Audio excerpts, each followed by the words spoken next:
Good afternoon and welcome to the April 10th, 2024 City Council work session.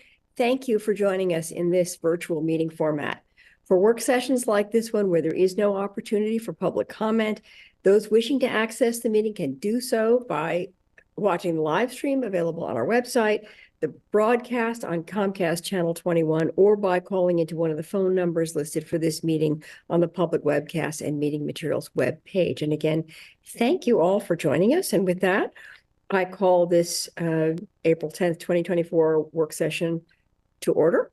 And I will turn it over directly to the city manager to introduce the first topic. Thank you, Mayor. Our first topic is actually a topic that everybody usually loves every year, which is our pavement management report. Sounds not as exciting as it actually really is. And so Katie Marwitz from engineering is here to walk us through this year's report. Thank you for having me. Let me get my screen shared. Okay, Sarah, can I get a thumbs up that you can see my screen? Awesome. Okay, Council and Mayor, thank you for having me very much. My name is Katie Marwitz from Public Works Engineering, and I have had the good pleasure of presenting this good news information for the last several years, so I'm happy to be here.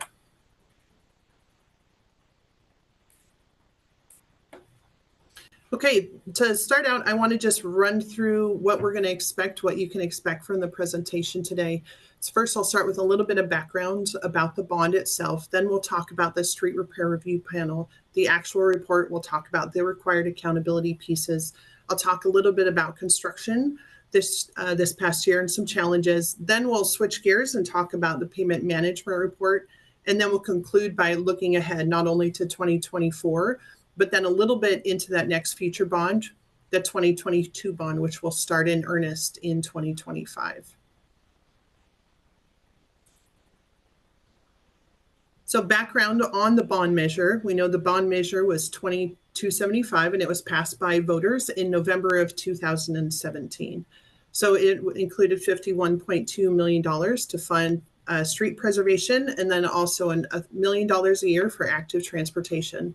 So those projects started in 2019 and for the most part will conclude in 2024. So a little asterisk there that with the exceptions of Broadway and Franklin. Broadway has the opportunity to include some pedestrian improvements that are funded by the 2022 bond measure, as well as the potential for the Riverfront Urban Renewal District.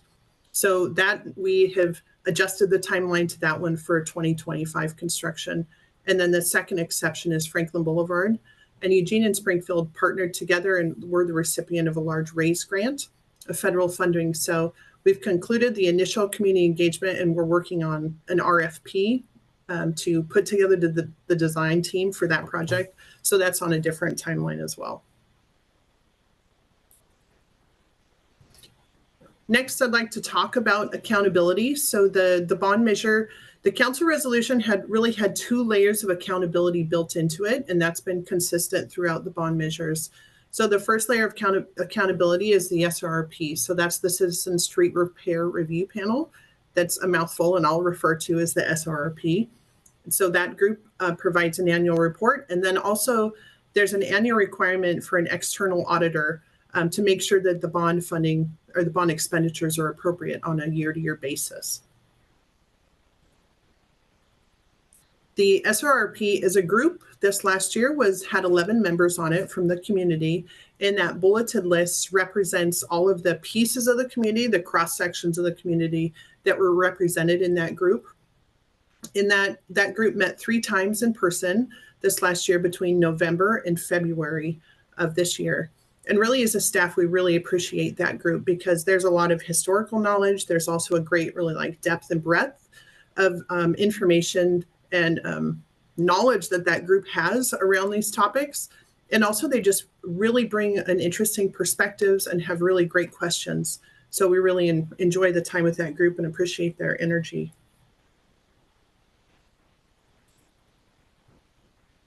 So the report itself is an annual report, and it was included as part of the AIS packet for your review. It's also very, very easy to access online. So when I'm looking for it to reference it, I really just Google, I say Eugene SRRP, and it pops up.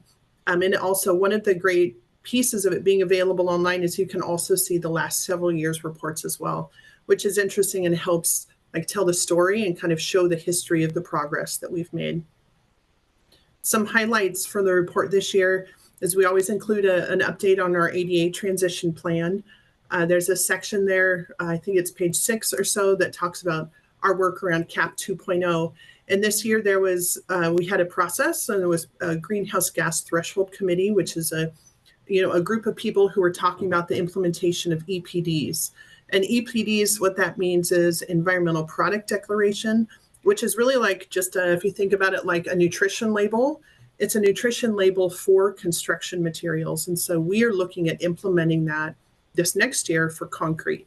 And so that's a process that we're excited to bring to the table, and kind of like our next step when we're thinking about CAP 2.0 and sustainability. The report also includes both detail and high-level information about funding, and then also has some pages about project-specific information.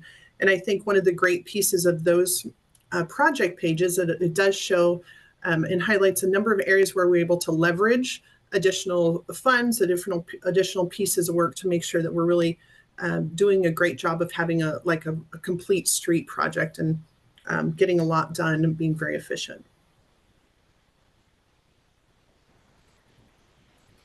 So I had mentioned accountability, and this is a piece. This is the independent auditor's report. It is part of the SRP report in Appendix D. Here, the intention of this screen was just some like quick hit highlights from that, and from that report that they went to the end of the year last year, so that's December 31st. There's 3 quotes or part of quotes that I wanted to share. The first being, they said they noted no variances between expenditures and supporting documentation. Great news. They said we noted that each expenditure was for an eligible cost. Also great news. And finally, they said they noted no differences when they looked at procurement files as compared to what the procurement requirements are.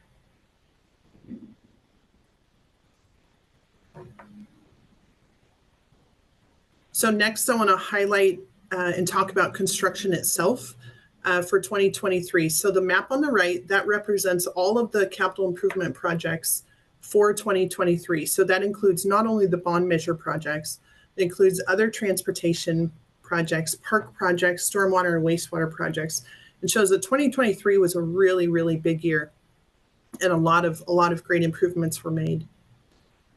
The bulleted list on the left are the list of bond-funded projects that were planned for 2023.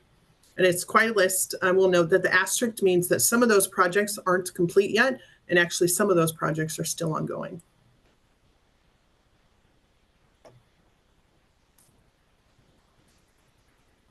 So in talking about construction this year, wanted to acknowledge that there's been some challenges this year, and I think some of those challenges help inform us as we're looking to future years. So one of those examples is the construction that's happening downtown. We originally planned for all of the construction downtown to be spanned 3 years, so that the impact wouldn't be as great at one time. But as schedules have changed and we've had delays and some other impacts, we found ourselves in this place where it's a kind of a constant chess match of moving projects around to make sure we're not having overlapping work zones. One of the positive pieces of this is we're now really looking for future projects and saying, okay, how did this happen? How can we mitigate impacts? And then how can we make sure it doesn't happen in the future? And when we really got down into the weeds and studied it, we realized material availability and supply chain issues has been a really big deal, specifically for electrical items. So that's like the big signal poles, the traffic signals themselves, and the traffic signal cabinets. That's the big metal boxes that actually control traffic signals themselves. So we're now working really hard to figure out how we accommodate supply chain issues in our future projects. And we're looking at ways that we can potentially deliver projects a little bit different, like including alternative delivery methods where we could potentially bring in the contractor sooner so that we can start those long lead time items, start the procurement process earlier so that we can better plan what this schedule looks like. Then another piece of that challenge that I've really seen as a positive is how we've stepped up in terms of communication. So looking back, knowing that we started a baseline place of where we used to have just a series of postcards, and then we would update like our trip check information weekly. Now we've taken it to a different level where, especially with downtown businesses, we're having specific email lists where project managers and our communications staff are sending out, bi-weekly or weekly, or maybe sometimes even more frequently, like really specific information on what you can expect that next week, contact information, and then that continuous piece of communication so that everybody has the information, and when there's a change, they can update them. Another positive piece about that is really working with our internal partners. So I'd say planning and development, our business liaison through community development has been fantastic. We have great transportation planning staff, a great public affairs manager. So utilizing all of those people has really been positive in helping us not only shape the information, but then get the information out as it's needed. And also our project managers now are often meeting one-on-one with businesses.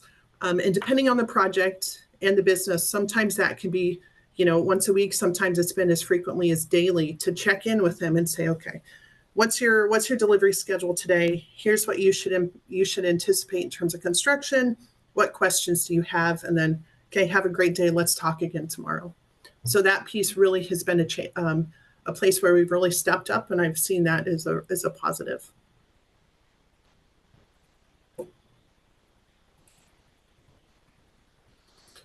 Okay, next, I would like to talk about we're going to talk about funding just a little bit.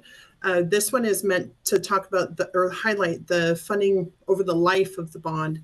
So going back to 2021, when we made this similar report and when we put the annual report together, is the first time we projected, we saw costs were rising. We had a projection where hey, wait, I think we're going to exhaust the bond funds before we're done with the list of projects. So that's the first place where I saw that in the report. Now moving forward to 2022, we forecasted that again and said that we expected we'd be about $3.3 million overall. So that's not saying that amount for that year, but we're forecasting ahead to the end of the bond measure. We thought we'd be about $3.3 million short. So now fast forward to the end of 2023, we've actually been able to reduce that projected overrun by about $1 million or $1.2 million. So now we're forecasting that we'll be just over $2 million short at the end of the bond measure. And so what that means is that we'll use other local funds and other funds to help complete the projects that are on that list. And then looking at the bond measure, kind of the progress, a really big picture, especially since we're coming to the end of the bond measure. We put this graph together to show some of the highlights, and I think it helps highlight that it's incremental, but in the end, we've made a lot of progress. So looking at our total number of streets that we've completed so far in the bond measure, the next column is the number of sidewalk ramps as part of our ADA transition plan. We set a goal to complete 200 ramps a year. So you can see from that list, on average, we've exceeded that goal. And I think we're about 1,500 ramps or so as part of the bond measure to date. And then as active transportation, that one is, like I said, there's $1 million on average to be spent a year. And so we've had some ups and downs in terms of spending, but that fund is on track to really meet that $1 million a year goal. With I think a healthy allowance that we'll still be able to make some significant improvements in 2024. And then the last column represents the bond funding spent to date. And you can see that 2023 has been our largest year to date for bond spending.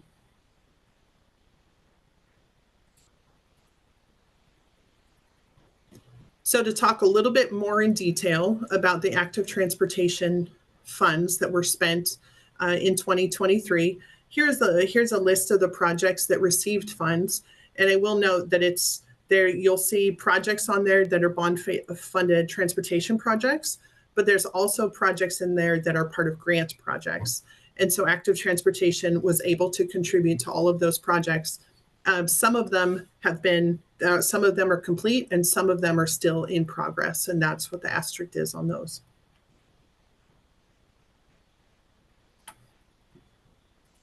Okay, and now I'd like to shift gears just a little bit to talk about the payment management report. And when I say shift gears, it's because of when we're talking about the progress to date, that's like looking back, looking at what we did last year.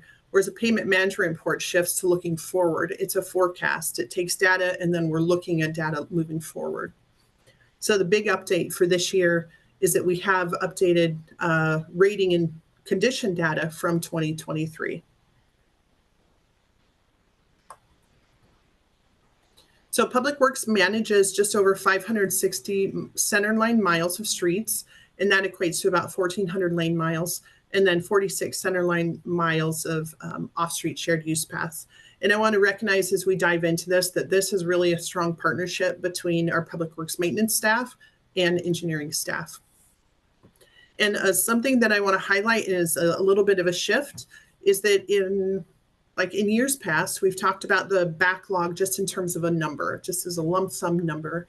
And we are wanting to make the shift to now having a combination of talking about the backlog, but also talking about the condition data of the streets itself, because we feel like the combination of those two tells a really good story, or a more complete story about how, like, the status of the system.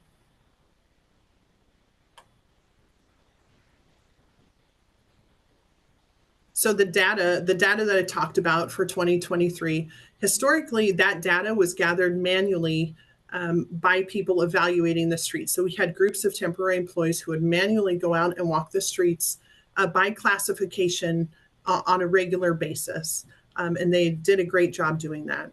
But in 2023, what we did is we moved to an automated system through a professional services contract.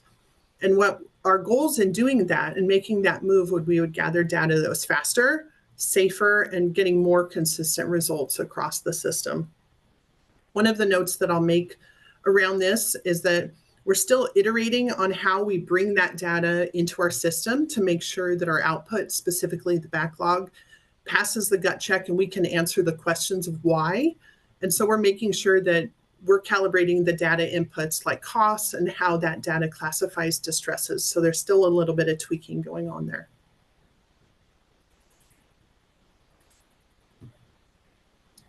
So this slide represents an overview of the condition data of the system as of 2023. And the things that I want to highlight here are some really great positives.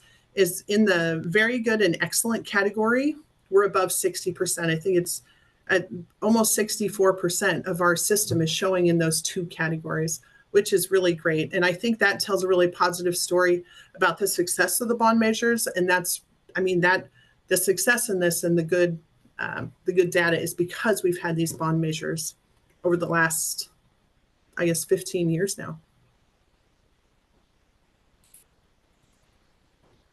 So this slide represents the overall condition of the system. And I want to highlight that there's two things, kind of the tale of two graphs.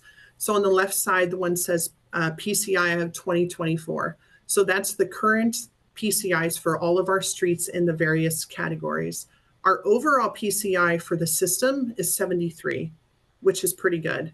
And now that we have that updated information, we're having some discussions with like our regional and even national partners to learn about best practices and what a like PCI goal should be.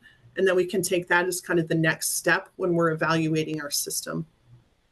The graph on the right that says PCI 2030, I want to highlight that that is a forecast. It's just data. It's a forecast into the future that actually extends past the bond measure. So it'll be the next bond measure will have expired, and that shows that the funding will then decrease again. And really the value in seeing this is just a good reminder that the need for investment in our street system is ongoing. It's not a one-time and we're done. It's an ongoing need to keep our system in a really good spot. So speaking of looking into the future, this is a list shown of what we are planning for 2024 construction. So that first, the top 2/3 are streets that are going to be completed as part of the 2017 bond. And just to note, that first one where I say Carmel Local Street Group, that actually represents 7 local streets that are in the neighborhood that will be rehabbed as part of one contract. The bottom third of the list, those 4 at the bottom, actually represent projects that we were able to advance from the 2022 bond measure to be built in 2024.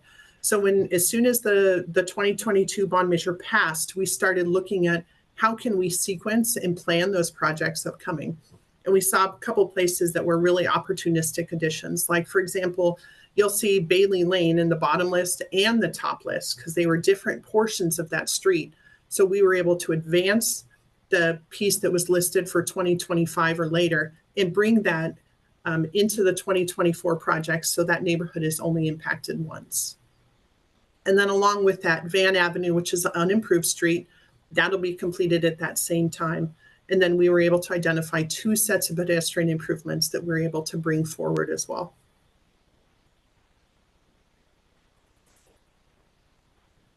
Okay, and then lastly, no, this is a really big scale, but this represents all of the projects that were listed in the 2022 bond measure, and showing that we have been working on what that sequencing looks like for those projects, and trying to match those up really well with the list of approved active transportation projects, where now we're specifying specifics for walking, biking, and safety. And along with that, as we're doing that, we know that the accountability requirements will continue.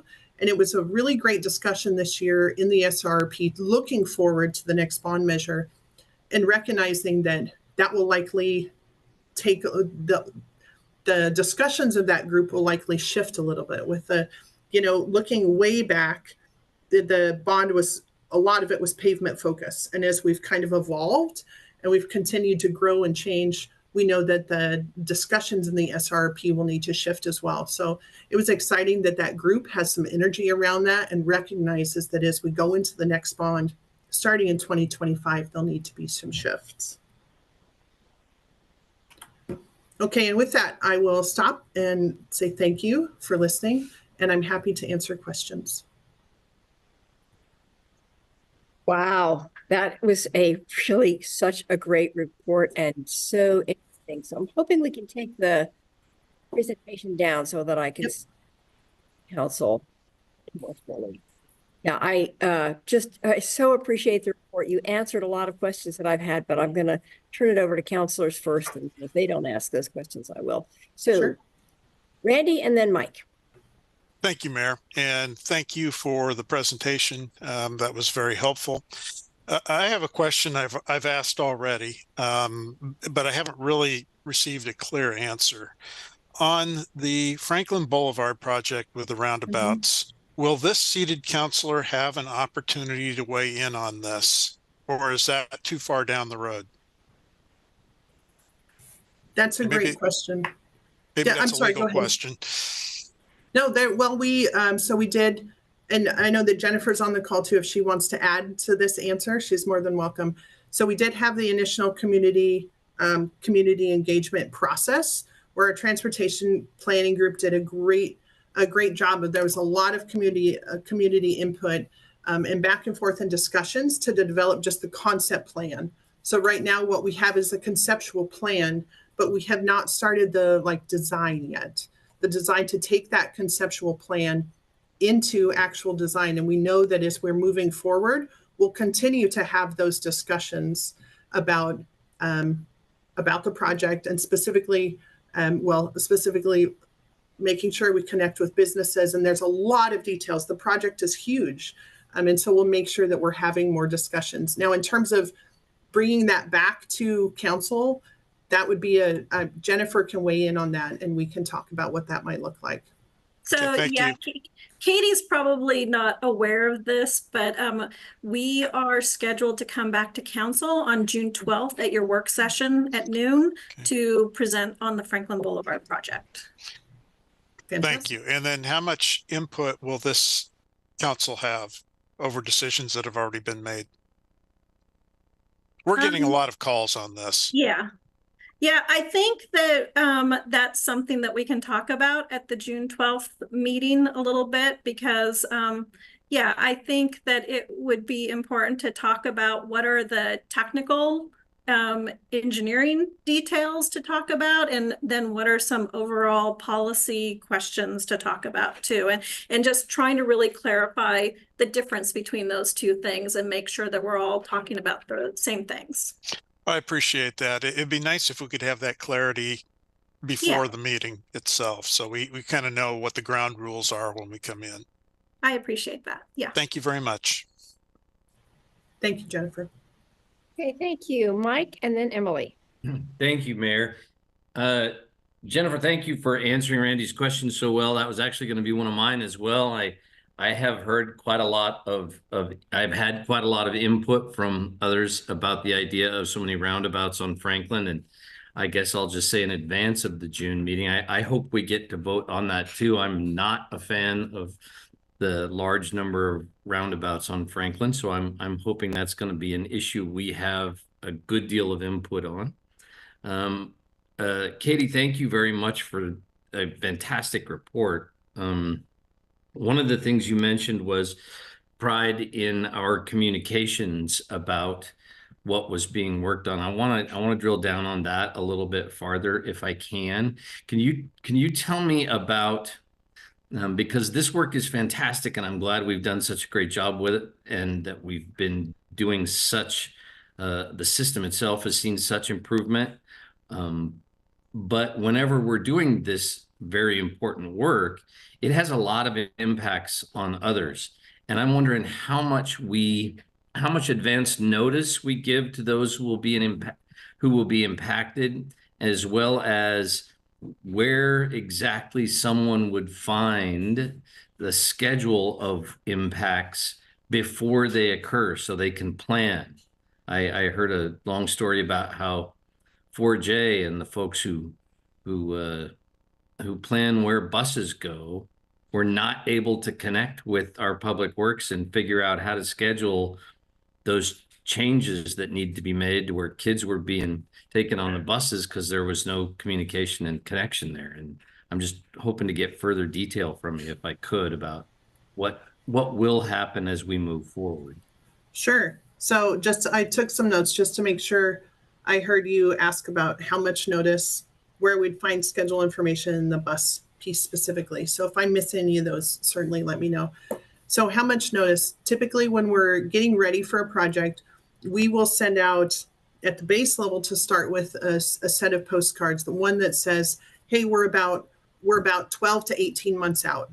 That tells somebody, hey, we're going to do this project. Here's To what you whom can do we send them? Sorry. So that would be all of the business owner. Well, it would be all of the property owners and tenants. So it could be a homeowner and tenant, or it could be like a building owner tenant. So we'll send it to all owners and tenants that say, hey, we're about 12 to 18 months out. This is what you can expect if you're planning on doing any development that would require cutting the roadway, etc. Now's the time to let's have that discussion. Then we send another postcard about 6 months out that says, okay, remember we really are coming. It'll be about 6 months. And then some more information kind of iterating towards schedule, saying, hey, we're going to be, these are the months we're anticipating. Then once we award a contract, we send another that says, okay, now we've awarded the contract. Here's the contractor's name and information and some more specifics on the schedule. So that's the notice piece that happens before construction happens typically.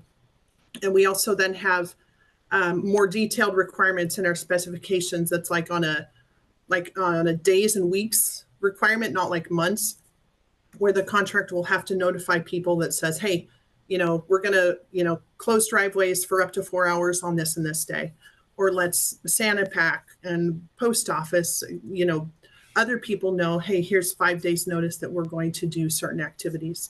So we go from the longer scale to, go ahead. I apologize. With those impacts on other systemic kind of folks who interact on our roads, are those mailed postcards? What's the communication like? So the initial sending that I mentioned, the prior pieces are all postcards that we send. Santa pack and the mail and everybody else. And well, in our project partners like utilities, 4J school districts, we have email lists that we send that information to our contacts via that way. We don't, that usually happens over email. To capture people that may not live on the street but use the street, the first piece that people see are the big white signs that say, hey, a project is coming here this summer or this spring. So those are the tools that we really use ahead of the project to tell people that they're coming. Is there a centralized online place where one can see, hey, this road will be impacted at this time? That's a great question. I think at different levels, yes. But we actually Jennifer and I were talking earlier today about some ways that we want to make that easier to find. We do have a weekly road report. We have like the map that I showed. We say, hey, these are the projects that are going to happen in this next year, in the next places. And then we give the really detailed, like, hey, Oak Street is going to have closures between X and Y block for the next week. And so that's something we update on a weekly basis and is available online. Really? I would love to know offline when we get finished here, as I just have a few seconds left. Sure. Where does one find that information on an ongoing basis about where impacts are going to occur and Sure. at times? That would Okay. be wonderful. Yeah, I'm happy to follow up with you. Thank you very much. Mm-hmm. Thank you. I imagine everybody would be interested in that information. So, Yeah. thank you. And we have a new city newsroom, as I understand it. So that Yes. might be a good place to post it. I don't know. Yeah, that's great. Okay, Emily and then Alan. Thank you. Thank you for this report. Wow, it's a really good synopsis of what was a long attachment to our AIS, and I really appreciate that. Doing great work with this bond money. I really like the new techniques of the road surface, that we're making it more ADA accessible, and that we've shifted our focus from just roads to walkability and bikes, and we've seen a lot of new bike paths. So I think that's great, and that we're taking care of, well, noting what the carbon impacts are of our projects. I think that's important and admirable. I'm also concerned about the impacts on residents and businesses, especially businesses, since they're dependent on their customers getting there and their deliveries. New Frontier Market's been really heavily impacted. There's been a lot of construction going on there since the beginning of the year, somewhat different projects, but they all pile up, and there's been a lot of frustration about how long it's been going on and their difficulties. It's being worked on. I appreciate the response to my questions for that. A different subject that may not be applicable is the swales. We're putting in a ton of swales, especially downtown. I'm getting complaints about them. And I'm wondering, are they part of this bond, or how are they funded?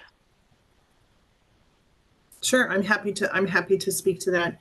But going back to your first piece about communication, certainly we are open and want to continue to iterate that and do better, right? We've made improvements, but we want to continue to look for ways to better support, better communicate. So as we go, it's not a done, it's more of an iterative, we'll keep working on it.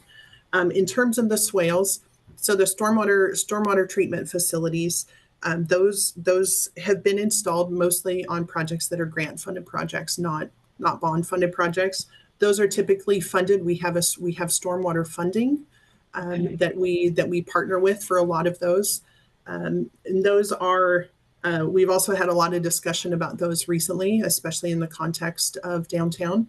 So we're actively working on now of how can we look at the context in which they're installed and say, okay, does it make sense? How can we make it better? And that's something we're actively working on. So right now, around the 8th Street area in the Farmers Market Pavilion, we're actively, because that's still an active construction site, but looking at some of those right now to say, okay, what changes can we make? And then also holistically to say, okay, let's make sure that we have our design standards set such that that they have a positive outcome. So we're actively working on it. We know that it's an issue, and we've gotten feedback as well. Well, I appreciate that, both that you're increasing the communication, and unfortunately that you're hearing about them. I think they're a great idea. They get us cleaner water. I don't know if they have any other impact on our climate, except we have plants growing, and so that's always a good thing. People have been concerned about the amount of concrete they use, and of course there's complaining about the lack of space for their cars and everything. I think they're pretty. I like them, but as you know, not everybody does. I just want to say again, I really appreciate your work. I know these are enormous projects that obviously the whole community is funding. So I think it's important that they know what their money's getting. Thank you very much. Thank you, Alan, and then Lindsay. Thank you. Yeah, I like swales too. I think they're really important and good for the environment and enhance our infrastructure. Really good work, really good report. Great work on our streets. Thank you very much. I mean, what our campaign was when we first started this, drive around. And now you can drive around and see our streets are in pretty good shape. Evidenced by 63% being in the very good to good category. That's because of the support of the voters over the years, but also the great work by the city of doing these projects. I do have one complaint to pass on about the downtown maze of construction and the difficulty about getting around. The comment that people have made to me is it doesn't seem very well planned out. It's difficult to get around, hard to navigate, makes me want to avoid it. Numerous complaints about that, including a former public works director and a former chairman of the House Transportation Committee. Maybe there's something we can do about getting that done a little bit better or informing people. I do have one concern about moving forward. What we've done so far is great, but the basis of the success of the road bonds, I think, has been threefold. One, that we did promises made, promises kept. We verified what we said we were going to do, and we did it. And we had the public, we had the various reports, the citizen report and the auditor. And then we had a very specific list, and we knew what people knew what we were buying, and they were supportive of it. And then the third leg of that stool is that everybody benefits roughly equally. My concern is with the last bullet. And as we move forward, not with this particular group because they're done, but as we move forward and we start to get away from rough equity, the more likely we are to start losing support for road bonds. It's not just a guideline. It's a necessity that we have rough equity. It's essential that rough equity be maintained in moving forward, or I think we're gonna see a deterioration in our support for the road bonds. Finally, I was reading an article a couple of weeks ago about Vision Zero in Europe, which they got a head start on us for numerous years. Denmark the entire country only had 154 traffic deaths. Cities of Helsinki and Oslo had zero deaths because they've been doing this for so long. So that gives me hope that we can get there too. But I wanted to know how we are tracking progress towards that and where I can find that when maybe the newsroom's another place for this to be put up. How do I find that information? Do we have a dashboard about progress towards Vision Zero? And anybody have a real quick synopsis of where we are on Vision Zero? Yeah, that's a great question, and actually a really timely one, because our transportation planning staff right now is they have received some additional funding to do reporting and like some summary level study and reporting of where we are and what we're doing. So I think that my answer would be maybe not yet. I agree the newsroom would be a great resource for that. But I know that they're actively doing it. I reviewed a contract just earlier this week, looking at that specifically so that they can have some real good data to report. And Councilor Zelenka, this is Jennifer Willer, city engineer. There is a website that is dedicated to Vision Zero. And if you just Google Eugene Vision Zero, I think it'll take you right to the Vision Zero website. And so there is some reporting on there, but we are looking to improve that and come up with some new tools to talk about the progress. Good. More to come. Thank you. Okay, thank you. Lindsay and then Matt.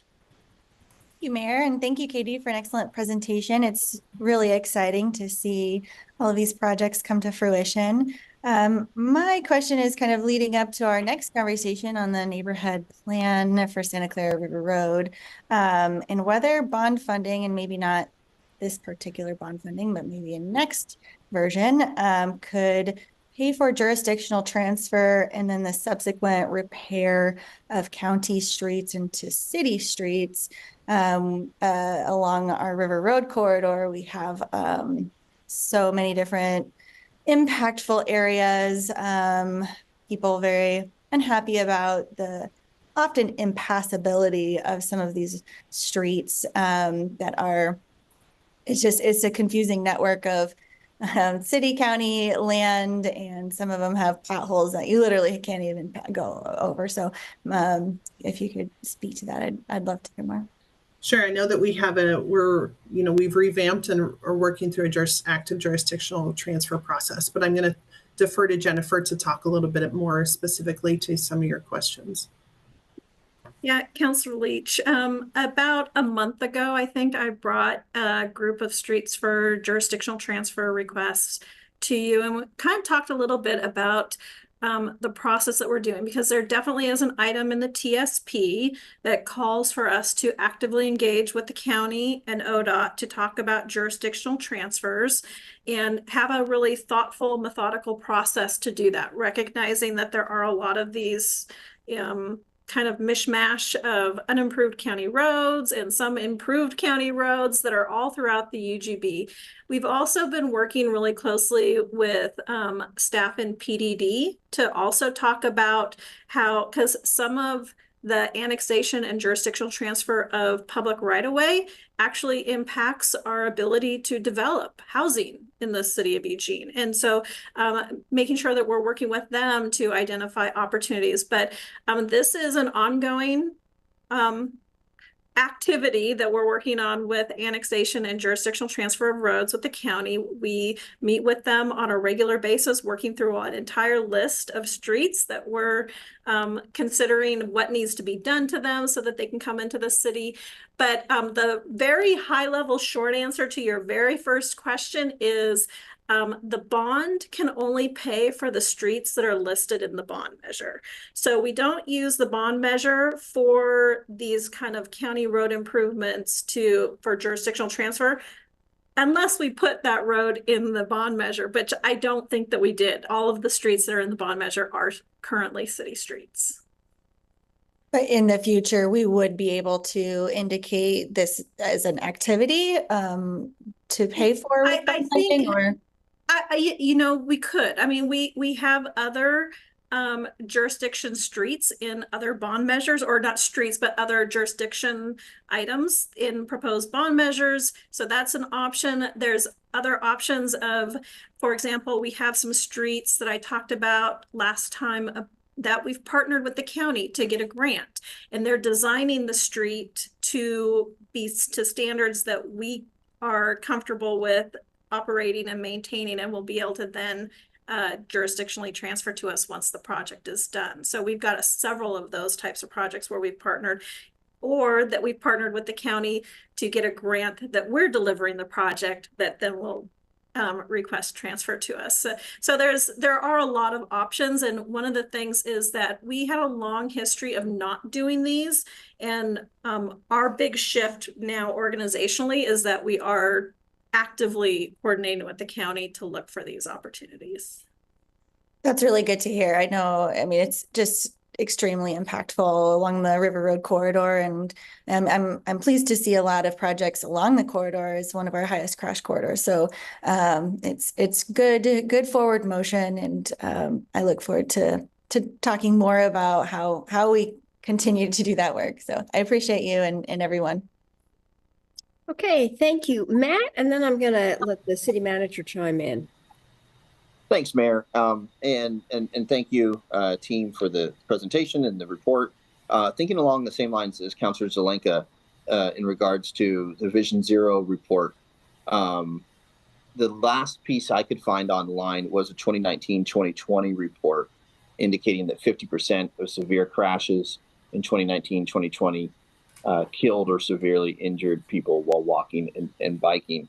And I remain concerned, as I'm out in the community and knocking on doors, it's alarming along the Amazon corridor. It's alarming along Hilliard.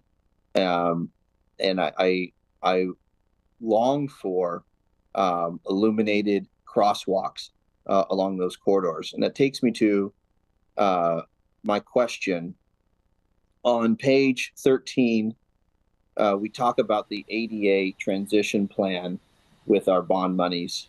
And we have identified a goal of upgrading 200 ramps annually between 2021 and 2053. However, in 2023, the city constructed and upgraded 248 sidewalk ramps.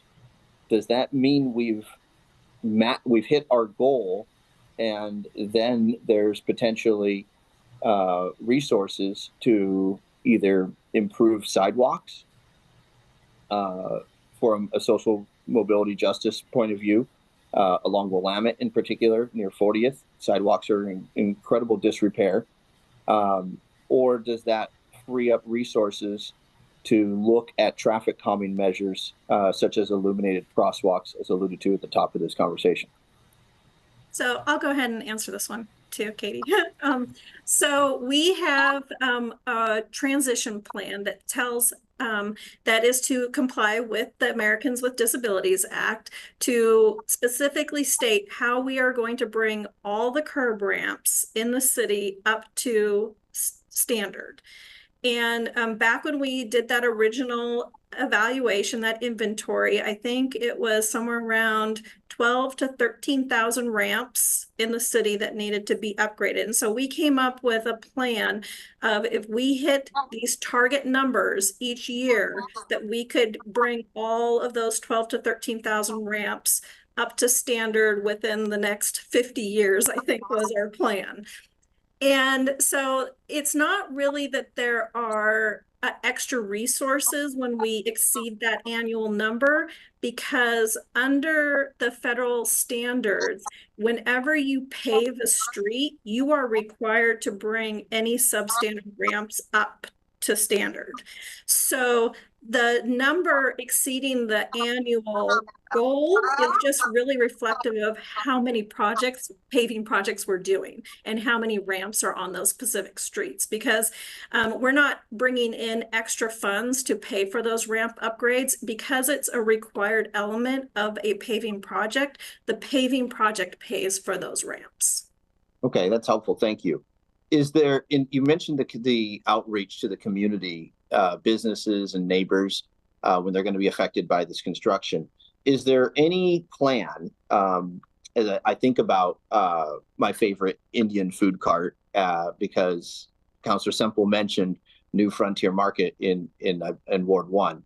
I think about Vivek and Anita, whose business has been so severely affected by month after month after month's worth of construction that has affected somewhat like 60% decline in their business.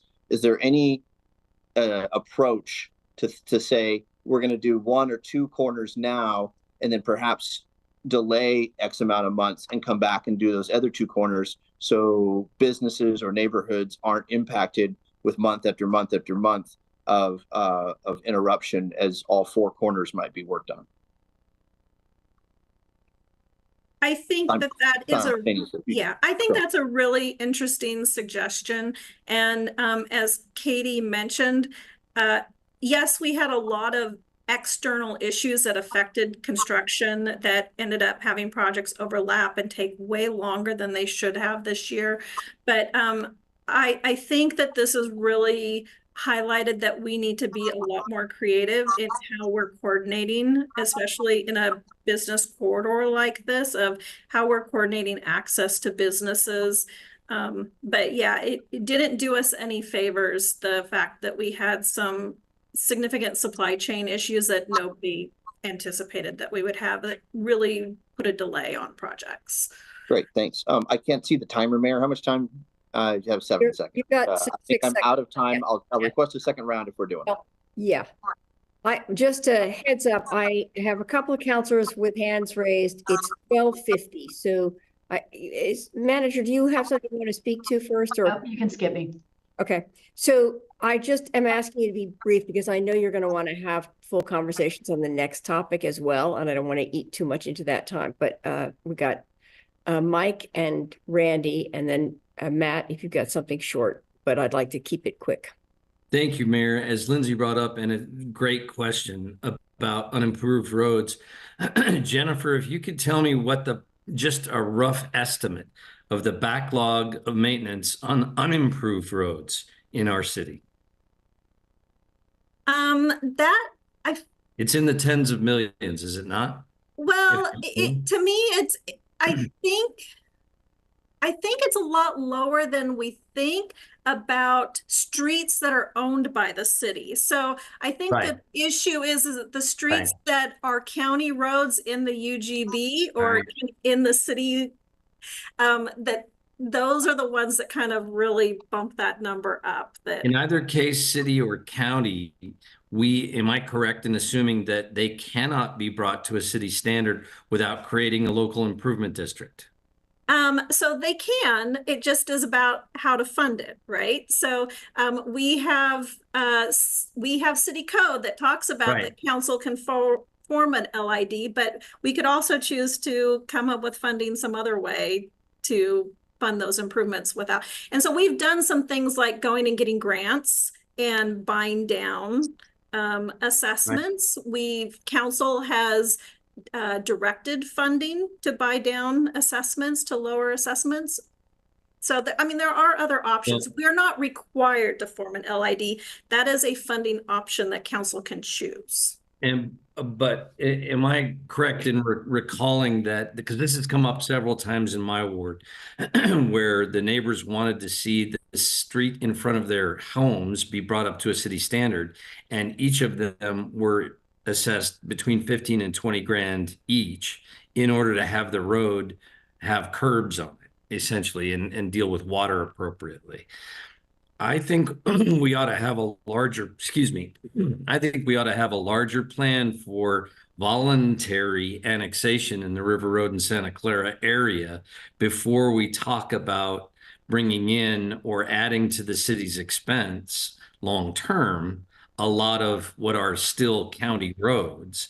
I think before we bring on that city expense long-term, we're going to want to look at the impact short-term and long-term financially, because I don't think there'll be little ones. And that's exactly the conversation that we've been having with the county when we work through that lengthy list of streets for jurisdictional transfer, is to figure out what are the needed improvements on those roads, what are the costs, and what would be the maintenance responsibility for those. And right now we're really focused on the ones that are cost effective and don't need a lot of improvements to bring in. I brought a work session poll several years ago. It's time, I think, again, Mayor, if I could just finish real quick. And I hope my colleague, Lindsay, will agree with me that us having a conversation about how to invite people, the 22,000 people who live in that area who aren't city residents, to join us is way past time. So thank you.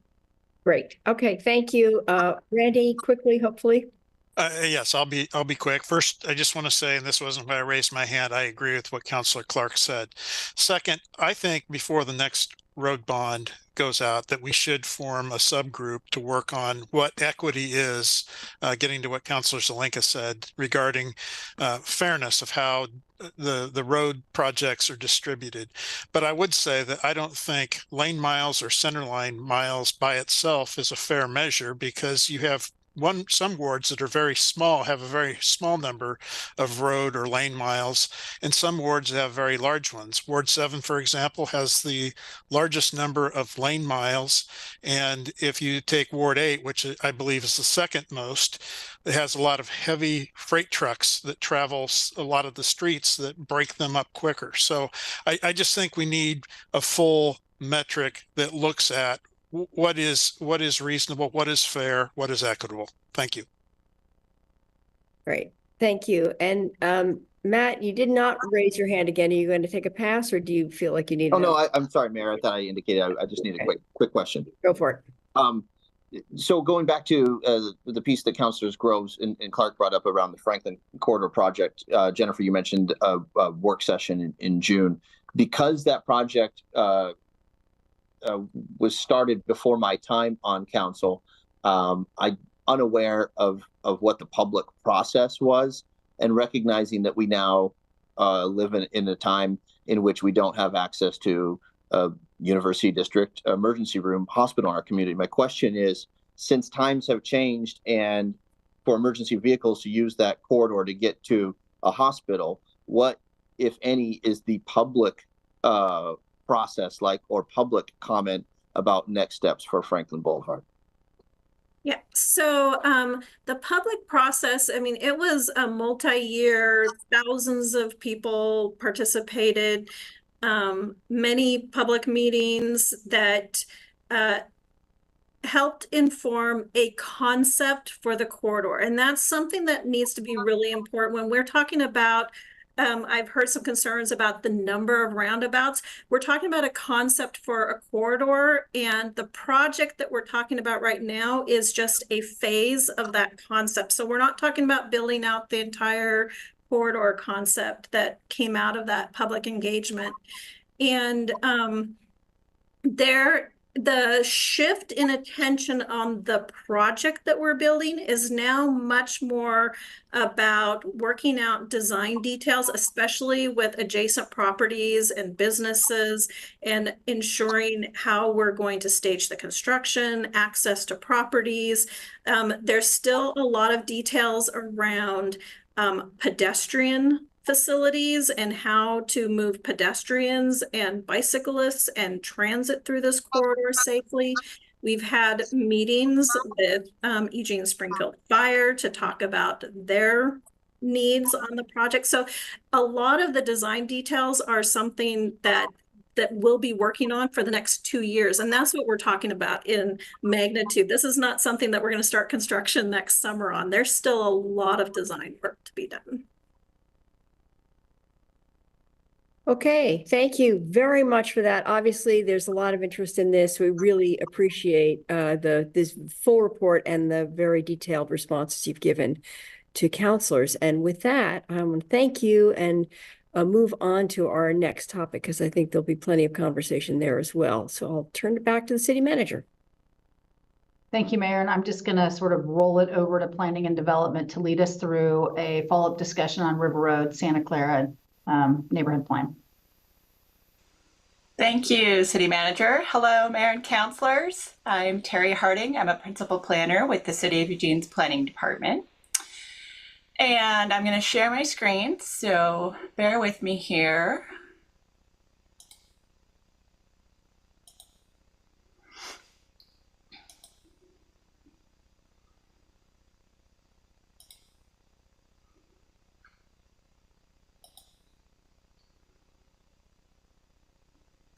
Someone tell me if that's showing correctly. Okay, great, thank you. Okay, so I'll try to keep my presentation short so you have time to discuss and begin deliberations. We're at a milestone moment for the adoption of a 6 to 7 year process known as the River Road Santa Clara Neighborhood Plan. Today we will remind you what's in the adoption package. There's 2 main components, the neighborhood plan itself and a package of land use code amendments. They are separated into 2 separate ordinances that you'll be asked to take action on April 22nd. Today is just an opportunity to answer your questions, talk about if you would like any changes to those ordinances for staff to bring back to you on the 22nd. I will also remind you what happened at the public hearing on March 12th, and then you'll have the opportunity to begin discussion and deliberations. These are the components. As I mentioned, there's the new neighborhood plan, which would be adopted through an amendment to the Metro Plan. There is a Metro Plan amendment that would remove some text from the Metro Plan that related to provision of sewer. And there is a package of land use code amendments that would only apply to the city of Eugene. So while they were discussed at the public hearing with Lane County, only City Council will be making a decision on the city code amendments. A reminder of what's in the neighborhood plan. There are 5 topic areas: community, economic development, land use, parks and natural spaces, and transportation.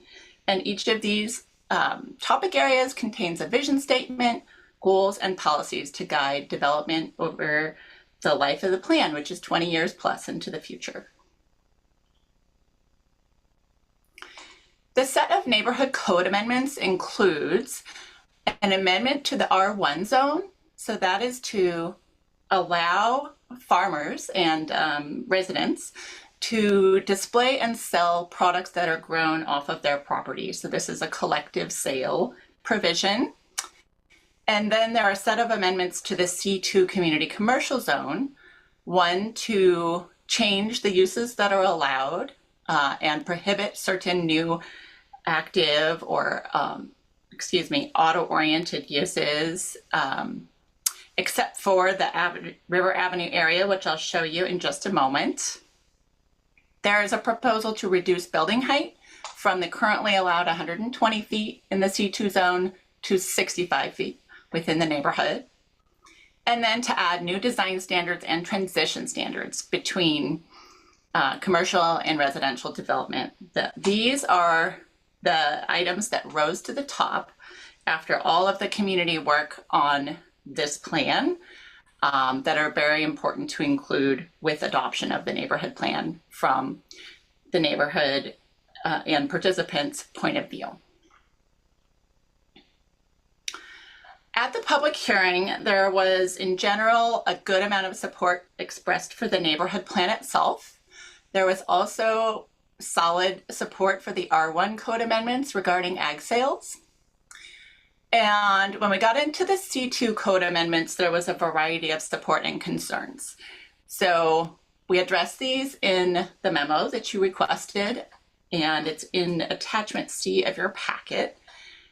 A variety of opinions about the building height reduction, the prohibited uses, the applicability of those design standards, and what should be carved out in the carve out area that I'll show you in just a moment. And then there were some requests for information from council and from the Board of Commissioners, and those are addressed in your packet as well. Just to show you where the neighborhood plan affects or applies, the C2 zone is in pink, up and down the River Road corridor, and also a little area on Maxwell Road in Irvington, and then River Avenue. The rest of the C2 zones are up and down River Road.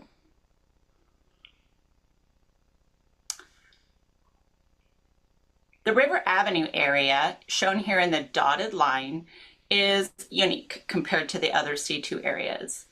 The carve-out option would leave River Avenue out of the C2 code amendments for prohibited uses due to the mixed commercial and industrial nature of the area, adjacency to Beltline and the wastewater treatment plant, and public testimony. So council could choose to make a change. The ordinance is before you, and essentially opt this area out of all of the C2 code amendments. So the other ones that would be added, in addition to the prohibited uses not applying in this area, would be building height and the building design standards and transition standards. There's a motion at the end of your AIS. Should the council be interested in making that change, we've provided you with some language that would accomplish that. Your next steps are you're scheduled to take action on the evening of April 22nd, and the county board is scheduled the next day. And that's really all I have. So I want to get to your questions. That is, thank you so very much. And I see that Mike already has his hand up, so I'll turn it over to him. Thank you, Mayor, and thank you for the review there, Terry. I really appreciate that. I know that the work to develop the neighborhood plan is decades in the making. I know that the area and everyone who lives out there has been working on this for a very long time. And I'm in favor of the neighborhood plan and generally just because it was so locally driven. But there is a question I have. I always have a little bit of heartburn, and I don't know if we've captured this data in any way. And it's this. It is a checkerboard still of county and city area.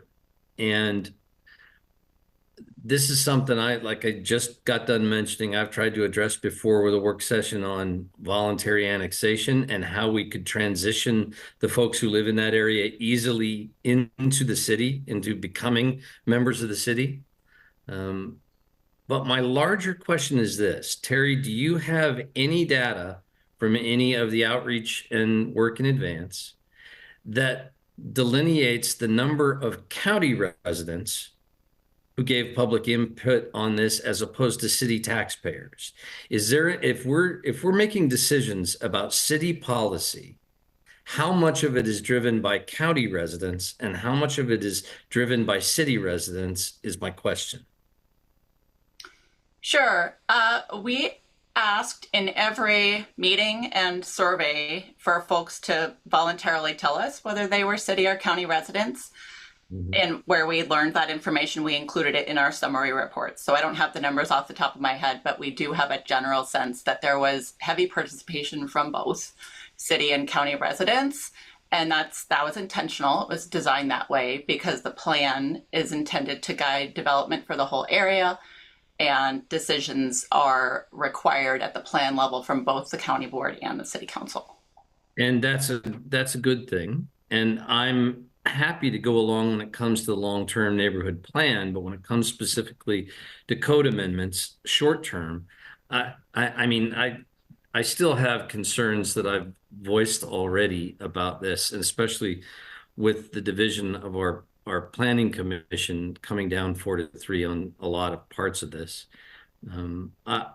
I have some concerns that those may not be ripe yet, but we'll address that on the 22nd.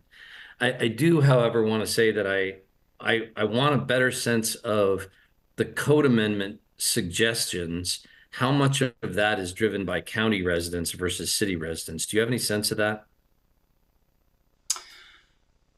It really was one collaborative process. So I would say the evolution of the code amendments, as I think you know, came through the corridor study, design workshops, public meetings that were inclusive. And so the concepts kind of were iterated through a series of meetings and processes and reports back to Planning Commission and Council. When we shifted away from the special area zone and to the neighborhood code amendments, the issue was raised that maybe that shouldn't have been applied to River Avenue and that area is different. So that is the most recent thing to happen in terms of applicability of the code amendments, and a solution, I think, offered to the Planning Commission and now to you with another option for changing it slightly, that would improve the way that the code amendments apply to their original intent. I hope that makes sense. Focusing on the corridor, the River Road corridor. Kind of it does. I wish we had followed through on a broader appeal with regard to annexation in that area before we had done this, but woulda, coulda, shoulda, I guess. I would hope that from this point moving forward, it's easier to do that rather than harder. I know we've had, I think the mayor even sent out an email requesting that those residents that are county residents in that area could use the library and things like that. And there are good reasons why, but I want to be sensitive to the fact that the people that elected me in that area are city residents and not county. So I want to be sensitive to that part too. Thank you. Okay, thank you. Greg and then Lindsay. Okay, Terry, maybe you can help me a little bit with this. And this question is more about that section of Division Avenue. I may have it confused. I'm just trying to go back through some old notes that I had about some contacts that I've had from businesses in that area about specific street improvements. And what impact would this particular plan have on those street improvements for those businesses? Because if I'm remembering correctly, I believe it was Division Avenue, there was some push and pull about what should be improved and what could not be improved. And it was because of jurisdictional issues around whether that part of Division Avenue was part of the city or it was part of the county. Am I remembering that correctly? I don't have a lot of information on the street improvements on Division Avenue. I don't know if Katie or Jennifer are still on, but I'm sorry, I don't have that information. I could get it, but I don't know it off the top of my head. Yeah, that might be a little bit helpful for me because I know that we were having some jurisdictional issues in that area about, you know, what the city was responsible for improving versus what the county was responsible for improving. And I don't know if Councilor Clark remembers that or not.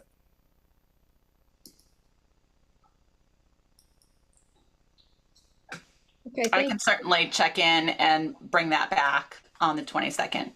That's Okay, specific you're referring to, That'd be great. Greg. Yeah. Thank you. Okay, Lindsay. Thank you. And thank you, Terry, so much for all of your hard work on this. And I just want to once again appreciate the hundreds of volunteers that have put a lot of, thousands of hours into this plan over several years. I'm highly supportive of the plan. And I think that the carve out is a really nice compromise. The River Avenue area is an industrial area. I don't think it's ever going to not be an industrial area. It doesn't, that carve out just makes sense when we're talking about what we want to see for the neighborhood and the River Road corridor. And so I hope my fellow councilors will support that. I want to move forward with everything as is and in that carve out. I do have some questions, and this is from constituents and people who have been in on this planning process. That is a little bit outside of what we can look at here with the code amendments in the plan, but very related.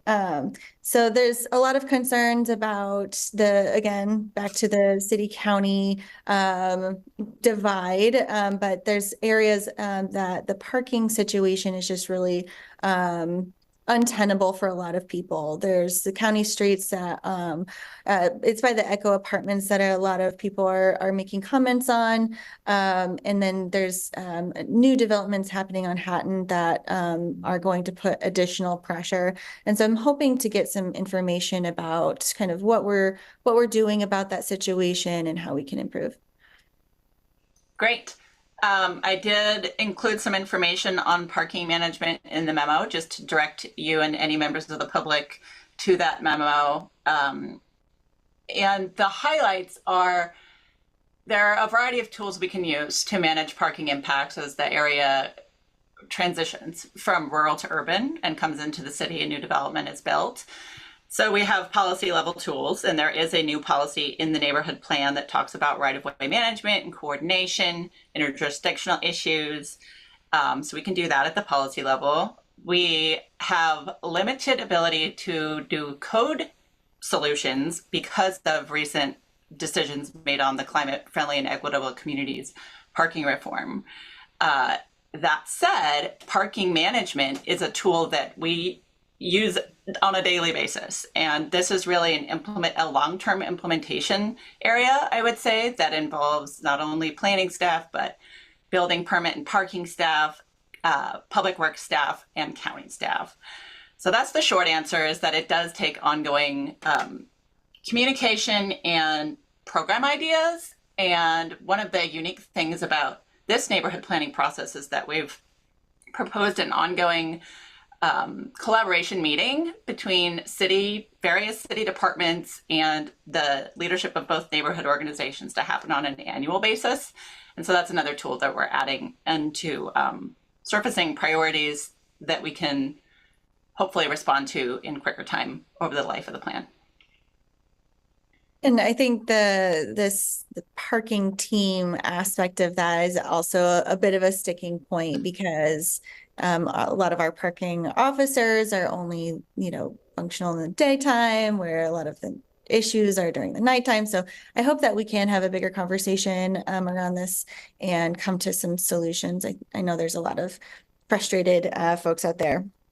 The other piece is also kind of beyond the code in this situation, but there were some concerns around, and I'm sure you, Terry, know who this is coming from, but the commercial property or mixed use property, the concern is that if, of course, priority is housing and putting in a lot of housing, but if we don't have the proper mix of commercial spaces and ground floor commercial in some of these residential properties, are we going to get the impact that we're wanting in these 15-minute walkable neighborhoods?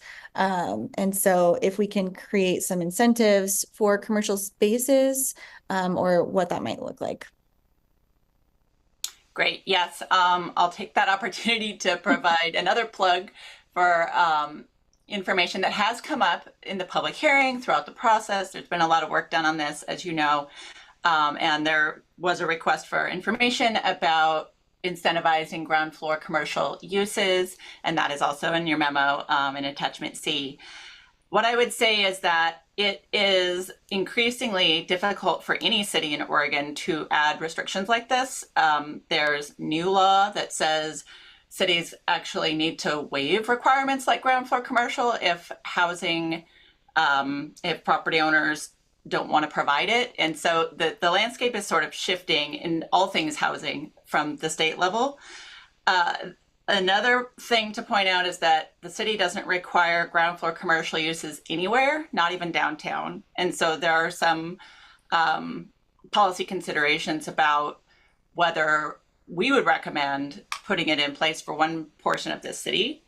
It is definitely allowed everywhere in the C2 zone for both mixed use within a building or mixed use on a site. Horizontal. And the last thing I'll say is that we agree that incentives are a great idea, and they are part of our current work plan for our overall urban growth strategies project, which we will be coming to council to talk to you about on May 15th. So consideration of incentivizing neighborhood serving retail will be part of that project. These incentives could include a mix of development regulations, tax exemptions, zoning changes, or fee reductions. Excellent. Thank you so much. I know you are repeating yourself in some ways, but I want to signal to the community that this is ongoing work that we're doing. So thank you. I appreciate it. Okay, thank you. Randy. Thank you, Mayor. I was actually trying to see if I could go through a work session without commenting, but then we brought up parking. And first of all, since I'm now speaking, I do want to thank Terry and staff and the volunteers that have put in not just a few years. This has been like 20 years that this has been going on or more. And you've done some great work here, and I'm really appreciative. I support the carve out. I support the motion that's going to be before us to try and isolate that and take some of the restrictions off. But as far as parking goes, you all know, this has been one of my major concerns of HB 2001 and CFEC, and reducing the requirements for off-street parking. but I want to emphasize, I think this is especially germane in the River Road, Santa Clara area, where we have narrow, unimproved streets that have drop-offs that go into drainage ditches. And there's just, if we don't find a way to address this, it's just going to be a train wreck out there. And I've heard from a number of residents who are friends of mine in the area that have spoken about this. I've heard from some of the neighborhood leaders who I'm sure are contacting all of us. But I really would like to see something a little more concrete of how we're going to address this, hopefully before the vote on the 22nd. I think we need to have a game plan before we just pass this and move on. And I don't want to see it delayed, but we've got to come up with something, because this is going to hit, and it's going to become progressively worse as infill occurs on some of these large lots out there. So I really want to plant that bug. I don't know if I have any support amongst my colleagues on that, but I really think we're missing the boat if we don't get something up front articulating how we are going to address a known problem. If it's predictable, it's preventable, and this is predictable. Thank you. Okay, thank you for that. I would just say I would hate to see this process delayed at this point. So I would not be in support of holding it hostage to that, but I think everyone's on board that the parking needs a resolution and needs some support. I'm turning to Matt. Do you have we can put a motion on the table? I am, Mayor. Thank you. Move to direct the city manager to revise the ordinance attached on attachment B to exempt properties located along River Avenue from the proposed changes in sections 1 through 3 of the ordinance and return the revised ordinance for action. Second. Okay, any other discussion, comments? All in favor, please raise your hands. 1, 2, 3, 4, 5, 6, 7. Yeah, I think I've got all of you. I think I got all 8. Did I miss an objection? No. Okay, that passes unanimously. Thank you so much. And we actually did that with time to spare, which is amazing to me. So congratulations. A great discussion. I'm really happy to see this moving forward. I'm glad that council approved that carve out, which makes a lot of sense, and really appreciate all of the work that staff has done over the years to bring this to this point. It has been really incredible dedication by staff and incredible dedication by many community members. And I will once again mention Carlene Riley, who we are missing and who was really a leader in all of these discussions, and we miss her. So thank you for that. And with that, we are adjourned.